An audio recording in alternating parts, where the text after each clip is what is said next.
Have you ever felt like you're in a situation that's just completely hopeless? Like you've hit a dead end and there's no way out? We've all been there. It could be a struggling relationship, a financial crisis, a health diagnosis that feels like a final sentence. In those moments, it's easy to think, this is it. It's over. But what if I told you that even in the most desperate of circumstances, there's a power that can turn everything around? Today, we're diving into the miracles of Jesus, and we're going to discover that with God, no situation is ever too far gone.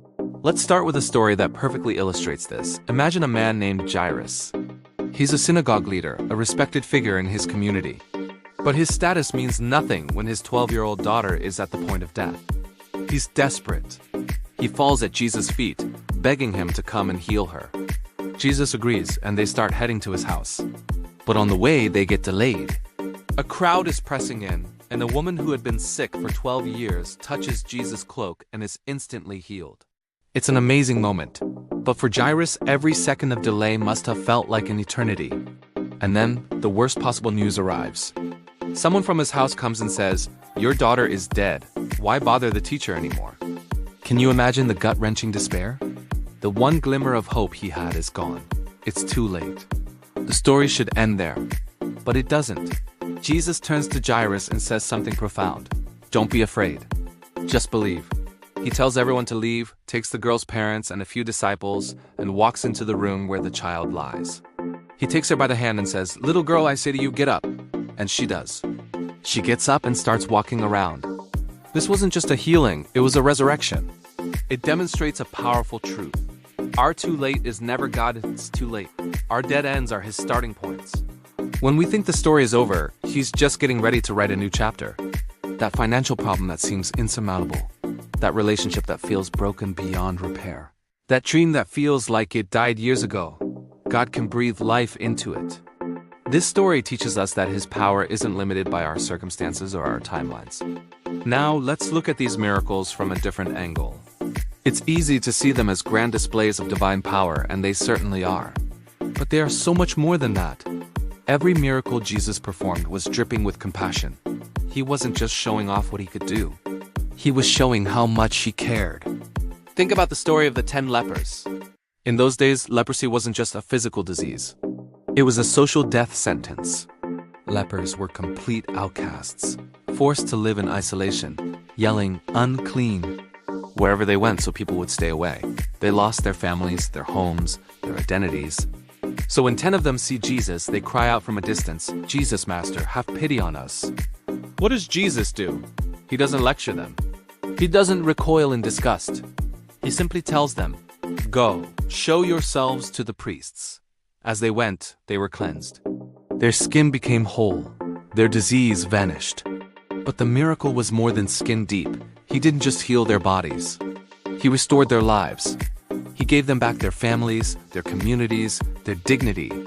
His power was a vehicle for His immense compassion. He saw their suffering not just as a physical ailment, but as a deep human tragedy, and He acted out of love.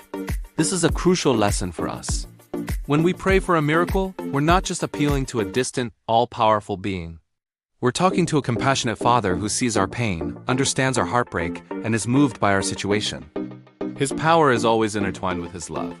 He doesn't just fix problems, He heals people. He restores what's been lost.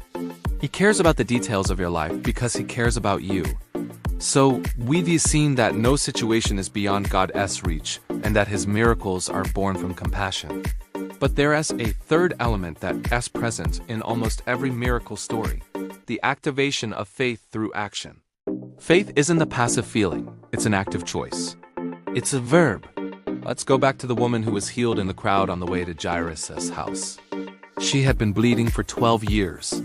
She had spent all her money on doctors and had only gotten worse. She was desperate, ceremonially unclean, and probably exhausted. But she heard about Jesus, and a seed of faith was planted. She thought to herself, "If I can just touch His clothes, I will be healed." That thought wasn't enough. She had to act on it. She had to push her way through a thick, overwhelming crowd. This was no small feat for a woman in her condition.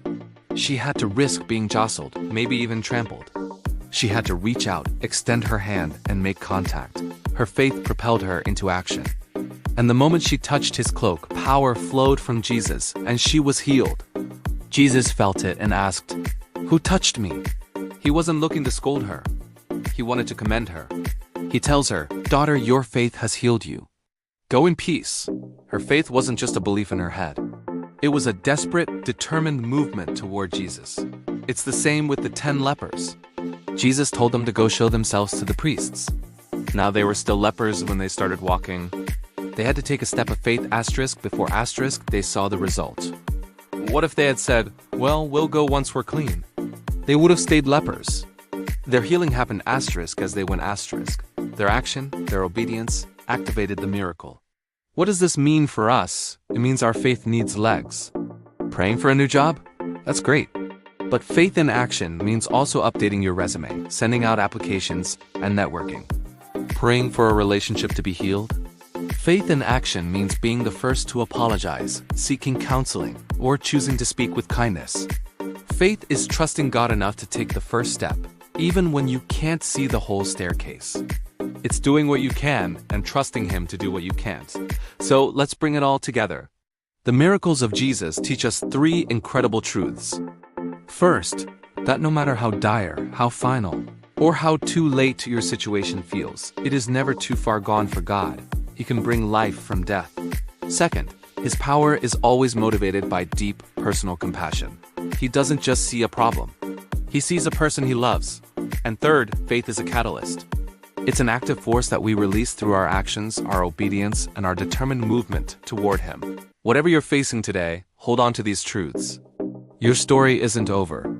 The God of miracles is a God of compassion, and He is inviting you to take a step of faith. Don't be afraid. Just believe. Thank you so much for watching.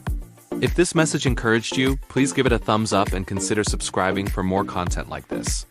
We'd love to have you as part of our community. See you in the next video.